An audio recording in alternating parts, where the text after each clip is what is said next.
वो धरती जहां ज्ञान पूजा जाता था, जहां गुरु का शब्द ईश्वर माना जाता था, जहां विद्यार्थी केवल विद्या नहीं, जीवन का अर्थ सीखते थे। वो जगह थी तक्षशिला, एक ऐसा विश्वविद्यालय जहां 2000 से अधिक शिक्षक और 10,000 विद्यार्थी विश्व के हर कोने से आते थे।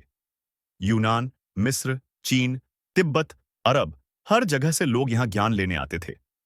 गुरुकुलों के आंगन में गूंजती थीं वेदों की अर्चाएं, और शाम को दीपक की लौ में चमकता था ज्ञान का तेज। पर एक रात कुछ ऐसा हुआ जिसने हजारों साल की विद्या को राख में बदल दिया। तक्षशिला कोई साधारण जगह नहीं थी। यहीं चाणक्य ने राजनीति की गूढ़ विद्या दी, पाणिनि ने व्याकरण को विज्ञान का रूप दिया, और चरक ने आयुर्वेद को नई पहचान दी। कहते हैं यहां के छात्रों में वो शक्ति थी कि शब्दों से साम्राज्य बदल देते थे। पर इतिहास ने दिखाया कि साम्राज्य बदलने वाले शब्द भी आग में जल सकते हैं। ईसा पूर्व तीसरी सदी का समय था। भारतवर्ष समृद्ध था, लेकिन उत्तर पश्चिम की सीमा पर आक्रमण बढ़ रहे थे। तक्षशिला की दीवारों के बाहर युद्ध के बादल मंडरा रहे थे। लोग कहते हैं विद्या की ज्योति को हमेशा अंधकार बुझाने की कोशिश करता है, और वो अंधकार आया आक्रमणकारी सेनाओं के रूप में। कुछ इतिहासकार कहते हैं कि यह हूणों का हमला था, कुछ कहते हैं कि यह यूनानियों या कुषाणों का प्रतिशोध था। पर सच्चाई क्या थी, आज तक कोई नहीं जान पाया। रात शांत थी। गुरुकुल के आंगन में विद्यार्थी सो चुके थे, पर अचानक आसमान में उठा धुएं का गुब्बार। ज्वालाएं चारों ओर फैल गईं। पुस्तकालय की विशाल इमारत में आग की लपटें उठीं। वो ग्रंथ जो सदियों से संरक्षित थे, वो मंत्र, वो सूत्र, वो ज्ञान, सब कुछ आग में जल गया।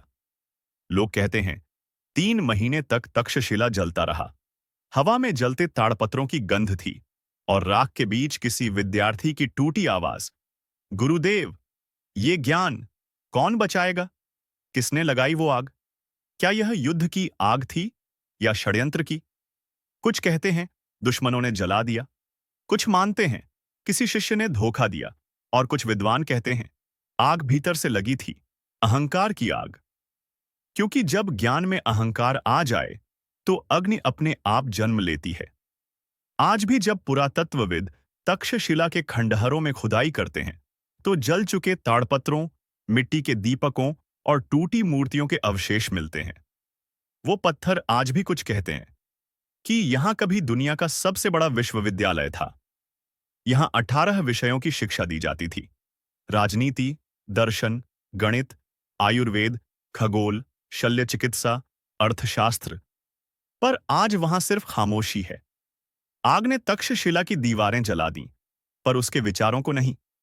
कहते हैं कुछ विद्यार्थी बच निकले थे, जिन्होंने भारत के अलग अलग हिस्सों में वो ज्ञान फैलाया जो बचा था।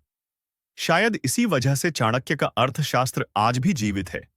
चरक संहिता आज भी चिकित्सा का आधार है। ज्ञान न जलता है, न मरता है, वो बस रूप बदल लेता है।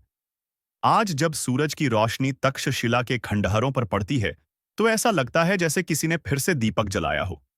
वो दीवारें, वो गलियां, वो टूटी मूर्तियां, सब कुछ कहता है यहां कभी भारत की आत्मा रहती थी, जिसे जलाया तो गया मगर बुझाया नहीं जा सका। पर इतिहास कहता है तक्षशिला की राख में कुछ ऐसा दफन है जो आज तक किसी ने नहीं खोजा। क्या वो ज्ञान का बीज आज भी वहां है?